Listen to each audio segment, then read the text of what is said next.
सामाजिक न्याय आणि विशेष सहाय्य विभागांतर्गत राज्य पुरस्कृत संजय गांधी निराधार अनुदान योजना व श्रवणबाळ सेवा राज्य निवृत्ती वेतन योजना आणि केंद्र पुरस्कृत इंदिरा गांधी राष्ट्रीय दिव्यांग निवृत्त वेतन योजना या योजना राबविण्यात येत आहेत।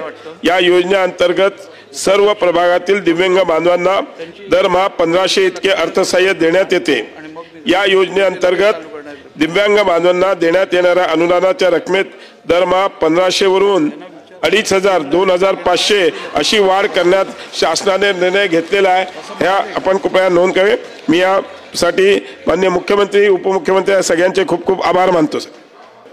सामाजिक न्याय आणि विशेष सहाय्य विभागांतर्गत राज्य पुरस्कृत संजय गांधी निराधार अनुदान योजना व श्रवणबाळ सेवा राज्य निवृत्ती वेतन योजना आणि केंद्र पुरस्कृत इंदिरा गांधी राष्ट्रीय दिव्यांग निवृत्त वेतन योजना या योजना राबविण्यात येत आहेत। या योजनेअंतर्गत सर्व प्रभागातील दिव्यांग बांधवांना दरमहा 1500 इतके अर्थसहाय्य देण्यात येते। या योजनेअंतर्गत दिव्यांग बांधवांना देण्यात येणाऱ्या अनुदानाच्या रकमेत दरमहा 1500 वरून 2500 2500 अशी वाढ करण्यात शासनाने निर्णय घेतलेला आहे। ह्या आपण कृपया नोंद करावी।